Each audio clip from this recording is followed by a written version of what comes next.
Hello दोस्तों, आपका उदित agree field में बहुत बहुत स्वागत है दोस्तों। तो आज मैं लेके आया हूँ दोस्तों वीडियो जो कि होने वाली है वैकेंसियों से संबंधित और ख़ासकर एग्रीकल्चर स्टूडेंटों के लिए। तो किस किस विभागों में वैकेंसियाँ निकली हुई हैं सारी बातें करेंगे। ठीक है दोस्तों, किन किन बातों का ध्यान रखना है फॉर्म भरते समय और क्या क्या चेंजेस किए हैं, तो सारी बातें करेंगे वीडियो के लास्ट तक। इसलिए थोड़ा दोस्तों वीडियो हो सकता है लॉन्ग इस बार।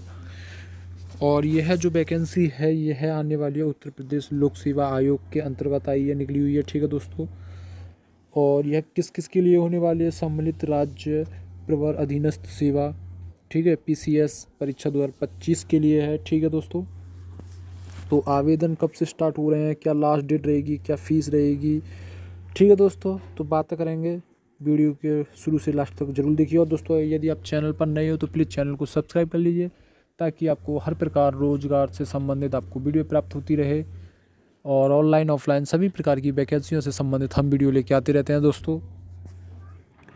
चलिए तो बात करेंगे। अगर दोस्तों आपने OTR नहीं किया है तो प्लीज़ सबसे पहले आपको OTR करना है, यहाँ पर दे दिया गया है। ठीक है दोस्तों, और उसके बाद आप इस फॉर्म को फिल कीजिए। ठीक है, ऑनलाइन आवेदन करने से पूर्व अभ्यर्थियों को OTR पंजीकरण, ठीक है, कर OTR नंबर प्राप्त करना अनिवार्य है। ठीक है दोस्तों, ये आपको गलती नहीं करनी है। पहले आपको सबसे पहले OTR करना है। ठीक है दोस्तों, और अंतिम तिथि की बात करेंगे दोस्तों, और प्रारंभ होने की तिथि 20/2/25 से स्टार्ट हो गई थी। ठीक है दोस्तों, यहाँ पर दे दिया गया है। ठीक है, और अंतिम तिथि की बात करें 24/3/2025 है। ठीक है दोस्तों, तो लास्ट डेट का इंतजार ना करें क्योंकि कभी कभी सर्वर हो जाते हैं ख़राब, तो उसकी वजह से दिक्कत होती है। कभी OTP नहीं आता है तो कभी ठीक है दोस्तों, कभी मैसेज पर नहीं आता तो कभी मेल पर नहीं आता है। तो इसलिए जब भी वैकेंसी आ जाए, आप जिस दिन से चालू हो जाए, जैसे इसमें 20 से दी गई है तो 20 से स्टार्ट हो रही है, तो 20 से 21 से भर दी, सॉरी 23 से भर दीजिए, 21 से भर दीजिए। जैसे ही आपको टाइम मिले आप तुरंत ही इस पर या कुछ किसी का भी आप फॉर्म भरें तो आप जल्दी से उस पर फॉर्म भर दीजिए, जिससे कि आपको इन सभी कठिनाइयों का सामना ना करना पड़ेगा, जैसे कि पासवर्ड ना आना, ठीक है दोस्तों, और OTP नहीं आना। इस सभी समस्याओं से सुलझने के लिए आपको सबसे पहले अपना फॉर्म भर देना है। ठीक है दोस्तों, चलिए ये तो हो गई बात। ठीक है दोस्तों, और यहाँ पर क्या क्या दिया गया है, किन किन त्रुटियों को नहीं दोहराना है। जैसे अभ्यर्थियों को निर्देशित किया जाता है कि वे ऑनलाइन आवेदन करते समय सभी चरणों यथा OTR, फीस भुगतान, फाइनल सबमिशन अहता से संबंधित शोधन, ठीक है, त्रुटि सुधार इत्यादि की सूचना सॉफ्ट व हार्ड कॉपी के रूप में भविष्य हेतु सुनिश्चित करें। ठीक है दोस्तों, तो ये तो हो गई आपकी बात। चलिए सबसे पहले आपको OTR करना है। ठीक है दोस्तों, और आप नोटिफिकेशन को भी आराम से पढ़ लीजिए, सरकारी रिजल्ट पे मिल जाएगा। ठीक है, और किन किन किन चरणों का ध्यान रखना है वो जैसे कि आपको यहाँ पर दे दिया गया है, आप देख सकते हैं। ठीक है दोस्तों, कैसे कैसे करना है। ठीक है, अभ्यर्थी को PCS exam 2025, ACF, RPF, RFO examination 2025 examination both में से अपनी अर्हता किसी एक विकल्प का चयन करने के पश्चात पद के लिए केवल अपेक्षित अनिवार्य अहर्ता ही भरनी होगी। ठीक है दोस्तों, आप जिससे भी करना चाहो, जिस पद के लिए डालना चाहो, आपकी क्वालिफिकेशन क्या है, आप उसके अकॉर्डिंग ही आप इसको डाल सकते हो। ठीक है दोस्तों, तो ये हो गई बात प्रथम चरण में। आप द्वितीय चरण में क्या कहा गया है देखिए। प्रथम चरण की प्रक्रिया पूर्ण करने के पश्चात स्क्रीन पर एप्लीकेशन डैशबोर्ड स्वतः प्रदर्शित होगा। अभ्यर्थी को संबंधित आवेदन पद के सापेक्ष एप्लीकेशन पार्ट 2 के अंतर्गत सबमिट डिटेल्स पर क्लिक करना होगा। इसके पश्चात ही स्क्रीन पर अभ्यर्थी का आवेदन पत्र सहित स्थायी एवं पत्र व्यवहार का पता OTR से स्वतः प्रदर्शित होगा एवं साथ ही पद से संबंधित अधिमानी अहिंताएँ भी प्रदर्शित होंगी। अभ्यर्थी के विज्ञापन पद के लिए निर्धारित की गई प्रत्येक अधिमानी अहिंताओं के सम्मुख कलम से यस या नो चुनाव करना होगा। ठीक है दोस्तों, फिर ऐसे ही तृतीय है, ऐसे ही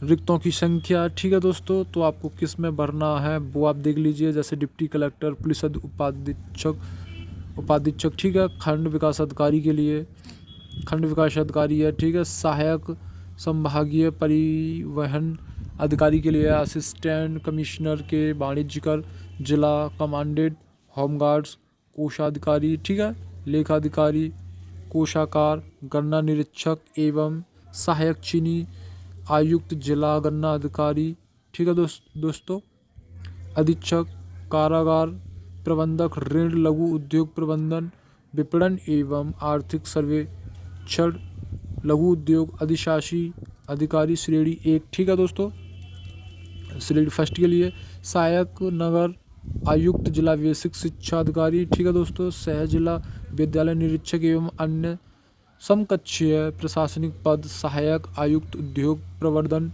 ठीक है दोस्तों। यहाँ पर जैसा कि यहाँ पर ये सब पद के लिए नाम दे दिए गए हैं, कौन कौन सी रिक्त की भर्ती है, ठीक है दोस्तों, आप अपने हिसाब से भर लीजिए, ठीक है दोस्तों। यहाँ में भिन्न भिन्न प्रकार के पद दिए गए हैं, जैसे विकास अधिकारी हो गया, और बाकी मैंने आपको पढ़ के भी सुना गया है थोड़ा बहुत, ठीक है दोस्तों। तो इन सभी के लिए यह वैकेंसी होने वाली है। खाद्य विपणन अधिकारी, कार्य अधिकारी, ठीक है दोस्तों, और अधिकारी जिला समाज कल्याण अधिकारी, लेखा अधिकारी, नगर विकास जिला पूर्ति अधिकारी श्रेणी 2, अपर जिला विकास अधिकारी समाज कल्याण, ठीक है दोस्तों। इन सब के लिए होने वाली है, जैसा कि यहाँ पर दिया भी गया है। अब ये तो बात हो गई, चलिए और आगे चलते हैं। पद का नाम, ग्रेड, वेतन वगैरह दे दिया गया है, आप वो यहाँ से देख सकते हो, ठीक है दोस्तों। पहला पद है सहायक वन रक्षक, ठीक है दोस्तों, उसके लिए कितना गया है वो आप देख सकते हो, यहाँ पर दे दिया गया है, ठीक है।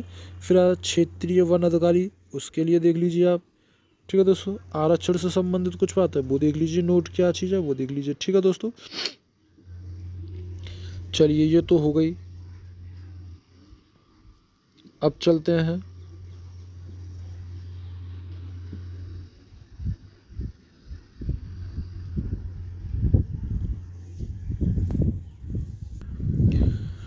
ठीक है दोस्तों। फिर उसी प्रकार से नोट, निर्धारित अंतिम तिथि व समय, अभ्यर्थी द्वारा ऑनलाइन आवेदन प्रक्रिया में पेमेंट करना अनिवार्य है। अभ्यर्थी उसका प्रिंट आउट प्राप्त कर लें और उसे सुरक्षित रखें, ठीक है दोस्तों। चौथा चरण में क्या है वो देख लीजिए, विशेष क्या सूचना है वो देख लीजिए, ठीक है दोस्तों। और कुछ नहीं, आवेदन शुल्क से संबंधित बात करते हैं, चलिए इसको देख लीजिए, ठीक है दोस्तों। अनुरक्षित आर्थिक रूप से कमजोर वर्ग के लिए देख लीजिए, ठीक है, परीक्षा शुल्क 100 रुपया, अनिवार्य प्रक्रिया, ठीक है दोस्तों, 25 और 125 वो देख लीजिए। अनुसूचित जाति के लिए देख लीजिए, अनुसूचित जनजाति के लिए देख लीजिए दोस्तों, दिव्यांग के लिए देख लीजिए, भूतपूर्व सैनिकों के लिए देख लीजिए, स्वतंत्रता सेनानी के आश्रित महिला कुशल खिलाड़ियों के लिए देख लीजिए, अनिवार्य मूल श्रेणी के अनुसार, ठीक है दोस्तों। तो ये हो गया।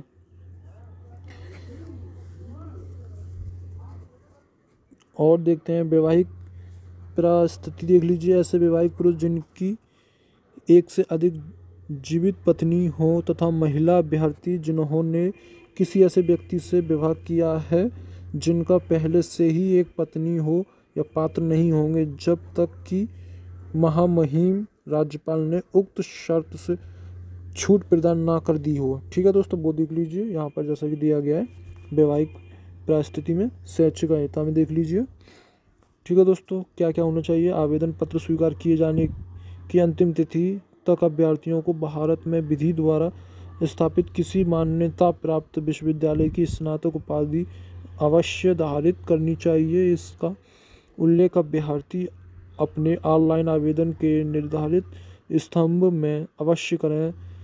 कतिपय पदों हेतु विशिष्ट अहर्ताएँ भी हैं जिनका विवरण निम्नलिखित है, ठीक है दोस्तों। लिखित परीक्षा एवं साक्षात्कार के माध्यम से विशिष्ट अहर्ता एवं अहर्ता के पद, ठीक है दोस्तों। अब देखते हैं यहाँ पर, ठीक है दोस्तों, अनिवार्य क्या आपके पास क्वालिफिकेशन होनी चाहिए, पद का नाम दिया गया है, ठीक है, जैसे जिला प्रशासनिक अधिकारी। अब आपके पास क्या अहर्ताएँ होनी चाहिए, अनिवार्य एवं अधिमानिक क्या क्या होना चाहिए, ठीक है। भारत में विधि द्वारा स्थापित किसी विश्वविद्यालय से स्नातकोत्तर उपाधि या सरकार द्वारा उसके समकक्ष मान्यता प्राप्त कोई उपाधि होनी चाहिए, ठीक है। Chartered account company, secret cost and work accountant, ठीक है दोस्तों, से मान्यता प्राप्त होना चाहिए, ठीक है, ये सब होना चाहिए। और यहाँ पर आप देख सकते हो, राष्ट्रीय कैडेट कोर का बी प्रमाण पत्र प्राप्त किया हो, ये सब आपके पास होना चाहिए। ठीक है, तो अगर आपके पास है तो आप लगा सकते हो। ठीक है दोस्तों, फिर है श्रम प्रवर्तन अधिकारी। ठीक है दोस्तों, आपके पास क्या क्वालिफिकेशन चाहिए जब आप इसमें फॉर्म डालोगे? आपके पास होना चाहिए अर्थशास्त्र में, समाजशास्त्र में वाणिज्यिक के साथ स्नातक उपाधि तथा विधि श्रम संबंध श्रम कल्याण श्रम विधि। ठीक है, वाणिज्यिक, समाजशास्त्र, समाज कार्य, समाज कल्याण, व्यापार प्रबंधन। आपको इससे संबंधित आपके पास पोस्ट ग्रेजुएट, डिप्लोमा अथवा परास्नातक उपाधि होनी चाहिए, जैसा कि यहाँ पर दिया गया है। ठीक है दोस्तों, डिप्लोमा की भी कही गई है। ठीक है दोस्तों, यहाँ पर मैंने टिक कर दिया, और यहाँ पर परास्नातक और ग्रेजुएट की भी बात की गई है। अगर आपके पास राष्ट्रीय कैडेट कोड बी का प्रमाण पत्र तो आप उसको भी लगा सकते हो। ठीक है दोस्तों, प्रादेशिक सेना में न्यूनतम 2 वर्ष की उपाधि की सेवा की हो तो आप वो भी अपना लगा सकते हो। ठीक है दोस्तों, अब आती है खाद्य सुरक्षा अधिकारी की बात करेंगे। खाद्य सुरक्षा अधिकारी की बात करते हैं। आपके पास क्या होना चाहिए? एक मान्यता प्राप्त किसी विश्वविद्यालय से खाद्य प्रौद्योगिकी या डेयरी प्रौद्योगिकी या जैव प्रौद्योगिकी या तेल प्रौद्योगिकी या कृषि विज्ञान या पशु चिकित्सा विज्ञान या जैव रसायन विज्ञान, ठीक है, या सूक्ष्म जीव विज्ञान या स्नातक की उपाधि आपके पास, या रसायन विज्ञान या स्नातकोत्तर की उपाधि या औषधि में उपाधि, या केंद्र सरकार द्वारा अनुसूचित कोई अन्य समकक्षक मान्यता प्राप्त होना चाहिए। चयन के पश्चात अभ्यर्थी ने इस प्रयोजनार्थ अनुमोदित किसी भी मान्यता प्राप्त संस्था या संस्थान से खाद्य अधिकारी द्वारा यथा विनिर्दिष्ट प्रशिक्षण पूर्व किया हो, परंतु किसी व्यक्ति को जिसका विनिर्माण, आयात या किसी खाद्य पदार्थ के विक्रय में कोई वित्तीय हित हो, संबंधित सेवा नियमावली के अधीन खाद्य सुरक्षा अधिकारी के रूप में नियुक्त नहीं किया जाएगा। ठीक है दोस्तों, अब समकक्ष अहता क्या है? किसी मान्यता प्राप्त विश्वविद्यालय अथवा संस्थान।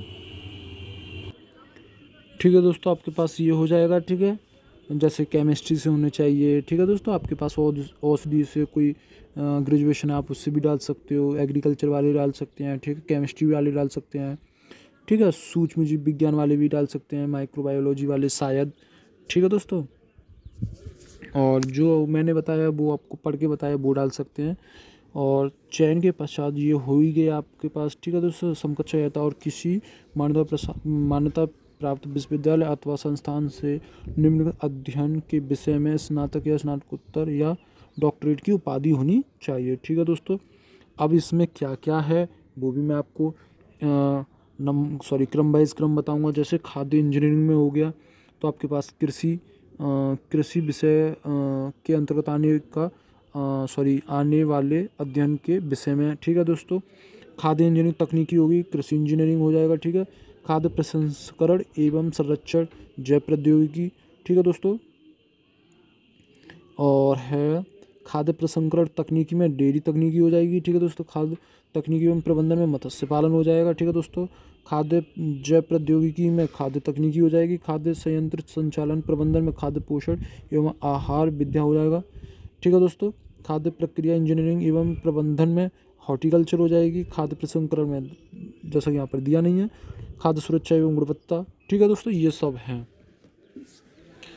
खाद्य तकनीकी अंतर्गत अध्ययन के विषय। ठीक है दोस्तों, ये हो गया। चलिए, ये हो गया। अब होते हैं अधिमानी, क्या क्या बातें हैं इसमें, इसको भी देख लेते हैं। ठीक है दोस्तों, तो यहाँ पर अन्य बातों के सामने होने पर ऐसे अभ्यर्थी को सीधी भर्ती के मामले में अधिमान दिया जाएगा जिसने प्रादेशिक सेना में न्यूनतम 2 वर्ष की उपाधि, ठीक है दोस्तों, दी हो, और जिनके पास कैडेट का राष्ट्रीय कैडेट का भी प्रमाण पत्र हो तो उनको मान्यता मिलेगी। ठीक है दोस्तों, फिर अब आते हैं सहायक। इसमें जैसा कि यहाँ पर दिया गया है, यहाँ पर 4 नंबर है, जो सहायक निर्देशक श्रेष्ठ प्रवक्ता जिला लेखा परीक्षा अधिकारी स्थानीय निधि लेखा परीक्षा विभाग उत्तर प्रदेश प्रयागराज। ठीक है दोस्तों, बता दिया है, कभी कभी मैं शॉर्ट में भी बोल दूंगा। ठीक है दोस्तों, तो आपके पास देवनागरी लिपि में लिखी गई हिंदी का कार्यकारिणी ज्ञान हो। ठीक है दोस्तों, ये आपके पास राष्ट्रीय कैडेट ये है, और प्रादेशिक सेना में न्यूनतम 2 वर्ष की अवधि की सेवा की हो। ठीक है दोस्तों, और इसमें आपके पास क्वालिफिकेशन आपको बता दिया गया है कि विश्वविद्यालय से वाणिज्यिक में स्नातक उपाधि प्राप्त हो। ठीक है दोस्तों, आपके पास ग्रेजुएशन होना अनिवार्य है। अब है उपनिबंधक में आपके पास होना चाहिए सेम है। ठीक है दोस्तों, यहाँ पर भी देवनागरी लिपि लिखित हिंदी का कार्य साधक ज्ञान हो। ठीक है दोस्तों, अब आगे बढ़ता हूँ मैं। फिर है जिला स्वास्थ्य शिक्षा एवं सूचना अधिकारी के में। अब आपके पास क्या होना चाहिए वो बताऊँ। सामाजिक विज्ञान में सोशियोलॉजी, एंथ्रोलॉजी, इन सब से आपको आपके पास ग्रेजुएशन आपके पास होना चाहिए। Graduation, diploma in health education, ये सब जैसा कि आप देखो यहाँ से भी देख सकते हैं। ठीक है दोस्तों, मैंने यहाँ क्लिक कर दिया है, जैसा आप यहाँ से देख सकते हैं। मान्यता प्राप्त विश्वविद्यालय से post graduate diploma in health education से आपके पास होना चाहिए। तो ये हो गया। ठीक है, 6। अब साथ में सहायक, साथ में यहाँ पर दिया गया है सहायक आयुक्त एवं सहायक निबंध सहकारिता। ठीक है दोस्तों, आप इसमें देख लीजिए।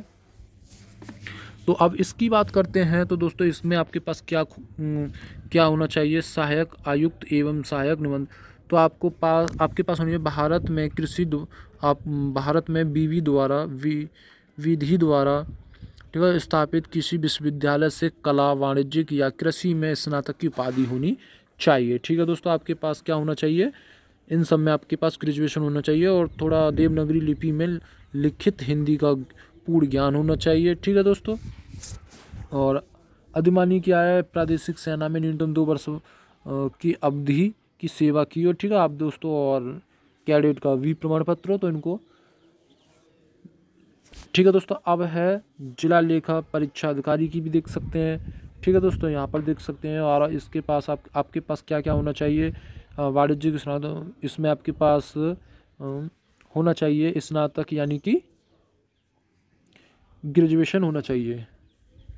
सहायक श्रमयुक्त में आपके पास भी होना चाहिए। यहाँ पर समाजशास्त्र, अर्थशास्त्र से भी आपके पास होना चाहिए। फिर वैसे ही है सहायक आयुक्त उद्योग। ठीक है दोस्तों, आपके पास ही होना चाहिए, क्या होना चाहिए, स्नातक होना चाहिए, वही ग्रेजुएशन स्नातक। ठीक है, और एमएससी हो तो एमएससी से भी आप डाल सकते हो। सहायक शोध अधिकारी में भी आपके पास क्या होना चाहिए, मास्टर डिग्री होनी चाहिए, जैसा कि आप यहाँ से दे दिया एमएससी से, जैसा कि मैं बता रहा था एमएससी फिजिक्स हो, ऑर्गेनिक केमिस्ट्री हो, एनालिसिस केमिस्ट्री हो, इससे भी आप डाल सकते हो। ठीक है, जैसा कि यहाँ पर दे दिया गया है। ठीक है, जिससे भी आपके पास उससे डालिए। सहायक अभियोजना अधिकारी, आप उसमें भी आपके पास ग्रेजुएशन होना चाहिए। ठीक है, देवनागरी में। अब इसके पास क्या क्या होना चाहिए। ठीक है, आपके पास क्या क्या होना चाहिए, जैसा कि मैंने आपको यहाँ पर कर दिया है। ठीक है दोस्तों, अब मैं चलता हूँ प्रारंभिक सहायक रसायन। ठीक है दोस्तों, और आपके पास क्या होना चाहिए, इसमें भी आपको ग्रेजुएशन चाहिए, और न्यूनतम 50% मार्क चाहिए। ठीक है दोस्तों, आप तभी आपको फिल कर पाओगे। तो ये तो हो गई आपकी बात। ठीक है दोस्तों, चलिए ये तो आपके पास हो गई बात। ठीक है दोस्तों, और आप इसको आराम से भी पढ़ सकते हैं जो भी है आपके पास। चलिए मैं और बताता हूँ, ये सब हो गया। ठीक है दोस्तों, ठीक है दोस्तों, अब ये है जो शारीरिक मापदंड। ठीक है दोस्तों, शारीरिक मापदंड, तो ये वाली जो वैकेंसी है इसकी जो मैं बात करता हूँ शारीरिक मापदंड वाली, जैसा यहाँ पे दे दिया है, तो ये जो होने वाली है पुलिस उपाधीक्षक पद वालों के लिए है। ठीक है दोस्तों, ठीक है दोस्तों, तो इसके लिए ये सब होना चाहिए। ठीक है दोस्तों, जो कि मैं अभी आपको बता दूंगा। पुलिस उपाधीक्षक पद हेतु वालों में आपके लिए क्या क्या चाहिएगा, ग्रेजुएशन तो मैंने आपको बता दिया। अब इसमें भी आपको क्या क्या दिया गया है अभ्यर्थियों की श्रेणी में, तो मैं आपको वो बताऊँगा। ठीक है, फिजिकल से संबंधित है। देखिए, ऊंचाई सेंटीमीटर में ये है। ठीक है, केवल पुरुष अभ्यर्थियों के लिए 165 है। ठीक है, सीना सेंटीमीटर बिना फ्लाई और फ्लाई, वो आप यहाँ से देख लीजिए 84, 89। ठीक है दोस्तों, अनुसूचित जनजातियों के लिए आप देख लीजिए, अनुसूचित जाति के लिए देख लीजिए। ठीक है, अनुसूचित जनजाति के लिए 60 है। ठीक है दोस्तों, वहीं केवल महिला अभ्यर्थी, अनारक्षित नागरिकों के लिए पिछड़ा और अनुसूचित जातियों के लिए 52 है। ठीक है दोस्तों, और इसमें ये जो क्राइटेरिया है वो ठीक है चेस्ट वाला, वो आप देख लीजिए, यहाँ से कुछ भी नहीं है। ठीक है दोस्तों, चलिए। और यहाँ पर जो है जिला कमांडेंट होमगार्ड पद वालों के लिए आप वो देख लीजिए। ठीक है दोस्तों, ठीक है दोस्तों, ये आप देख लीजिए। अब जो है अधीक्षक कारागार पद हेतु, ठीक है दोस्तों, उनके लिए क्या है वो आप यहाँ से देख सकते हैं। ठीक है दोस्तों, अब इनके लिए क्या क्या क्राइटेरिया है वो भी आप यहाँ से देख लीजिए। ठीक है, तो ये आपकी बात हो जाएगी। फिर है जिला युवा एवं प्रादेशिक विकास दल अधिकारी के लिए आप देख लीजिए। ठीक है दोस्तों, वो आप यहाँ से देख लीजिए क्या आप यहाँ पर कितना सेंटीमीटर है, ऊंचाई क्या है, ठीक है, वो आप देख लीजिए। ठीक है, सहायक वन रक्षक पद हेतु के लिए आप यहाँ से देख लीजिए। ठीक है दोस्तों, मेल की फीमेल की हाइट वगैरह है वो आप देख लीजिए। ठीक है दोस्तों, क्षेत्रीय वन अधिकारी पद हेतु आप देख लीजिए। ठीक है दोस्तों, ये सब बात हो जाएंगी। ठीक है दोस्तों, ये हो गई। चलिए दोस्तों, अब आगे चलते हैं। 9-10 यहाँ पर होता जा रहा है, ये इंग्लिश में है। ठीक है दोस्तों, आप इंग्लिश से देख लीजिए, इंग्लिश में हो तो कोई भी डाउट हो तो आप अच्छे से पढ़ लीजिए, इसको रीड कर लीजिए। ठीक है, सामान्य अनुदेशन क्या है वो आप देख लीजिए। ठीक है दोस्तों, किन किन बातों का ध्यान रखना है, ठीक है, किन किन बातों का नहीं है। ठीक है दोस्तों, क्या गलतियाँ नहीं होनी चाहिए। ठीक है दोस्तों, और सिलेबस भी दिखाएंगे अभी आपको। ठीक है दोस्तों, सिलेबस भी आप देख लीजिए। ठीक है, सिलेबस भी कंबाइन होना चाहिए सिलेबस पर भी आपका। ठीक है, किस पोस्ट के लिए कौन सा सिलेबस है वो भी मैं आपको अभी बता दूंगा। ठीक है दोस्तों, क्योंकि सिलेबस से बहुत ज़्यादा अगर सिलेबस आपको अच्छे से पता होगा तो आप उतना ही पढ़ेंगे जितना सफिशिएंट है, जितना कि एग्ज़ाम में पूछा जाएगा। ठीक है, विदाउट एक्स्ट्रा नहीं पढ़ना पड़ेगा। हालांकि एक्स्ट्रा पढ़ोगे तो नॉलेज कभी ख़राब नहीं जाती, पढ़ा हुआ कभी ख़राब नहीं जाएगा।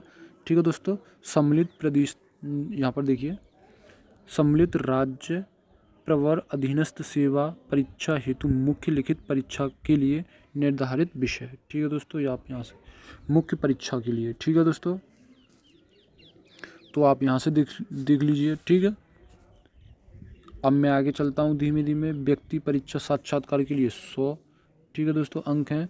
आप अपने हिसाब से देख लीजिए, आप जिससे भी हैं, जिसका भी आप भरना चाहोगे। सामान्य हिंदी, ठीक है दोस्तों, हाई स्कूल स्तर तक के, तो वो देख लीजिए। ठीक है, सामान्य हिंदी से अब ये सब सिलेबस की बात हो रही है, आप सिलेबस देख लीजिए। देखिए, अब हिंदी वर्णमाला, विराम चिन्ह, ठीक है दोस्तों, ये सब। ठीक है, आप उतना ही पढ़िए जितना इसमें दिया गया है। ठीक है दोस्तों, सामान्य हिंदी वो आप इसके बारे में देख लीजिए। ठीक है दोस्तों, ये हो जाएगी बात आपकी। सामान्य अध्ययन प्रश्न पत्र 1 से 6 तक के मुख्य परीक्षा का पाठ्यक्रम अध्ययन सामान्य, ठीक है, वो देख लीजिए। सामान्य अध्ययन सेकंड भी देख लीजिए। उसी प्रकार ये सब सिलेबस है, आप देख लीजिए। ठीक है दोस्तों, सहायक वन रक्षक के लिए देख लीजिए। ठीक है दोस्तों, सहायक वन रक्षक के लिए देख लीजिए मुख्य लिखित परीक्षा हेतु। ठीक है दोस्तों, क्या क्या पूछा जाएगा वो इसमें दे दिया गया है। ठीक है दोस्तों, अब कृषि विज्ञान से संबंधित तो वो भी बात करेंगे कृषि की। ठीक है दोस्तों,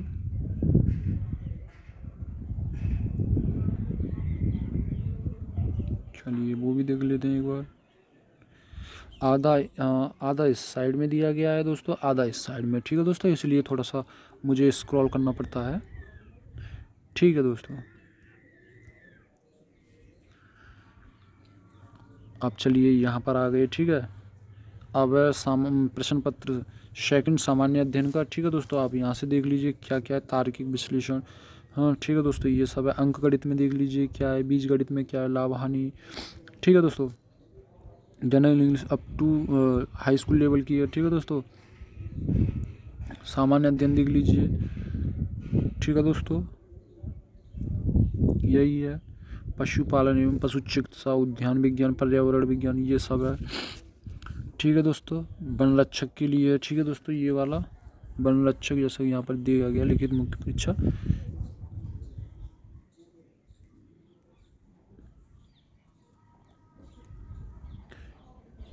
तो ये सब है। ठीक है, हिंदी का है क्या क्या आएगा क्या क्या नहीं। ठीक है, कृषि विज्ञान में क्या क्या आएगा, ठीक है, वो देख लीजिए।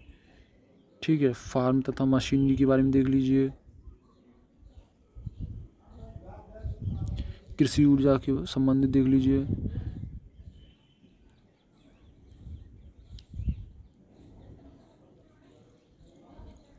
ठीक है दोस्तों, ये सब है। वनस्पति विज्ञान देख लीजिए, वनस्पति विज्ञान से क्या क्या पूछा जाएगा, किस किस प्रकार के क्वेश्चन आएंगे, आप वो सब देख लीजिए। ठीक है दोस्तों, यही है। केमिस्ट्री वाले देख लीजिए, सिविल इंजीनियरिंग। ठीक है दोस्तों, यही सब है। और दोस्तों अगर वीडियो अच्छी लगी हो तो प्लीज़ वीडियो को लाइक कर दीजिए, जिससे कि आपको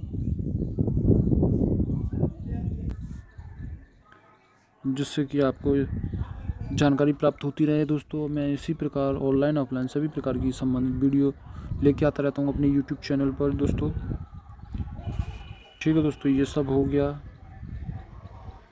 ये सब सिलेबस है दोस्तों, आप अपने हिसाब से निकाल लीजिए आपको किस सब्जेक्ट से बनना है। ठीक है दोस्तों, उसका स्क्रीनशॉट ले लीजिए और सरकारी रिजल्ट पे आपको ईजिली प्राप्त हो जाएगा। ठीक है दोस्तों, वहाँ से भी आपको मिल जाएगा पशुपालन में क्या क्या आएगा। ठीक है दोस्तों, वो देख लीजिए। ये सब है पदों की संगत। ठीक है दोस्तों, वो देख लीजिए। ठीक है, यही सब है। तो यहाँ पर हो गया हमारा सिलेबस ख़त्म। और दोस्तों अगर वीडियो अच्छी लगी हो तो प्लीज़ चैनल को सब्सक्राइब कर लीजिए, जिससे कि आपको नई नई वैकेंसियों से संबंधित नोटिफिकेशन प्राप्त होते रहें।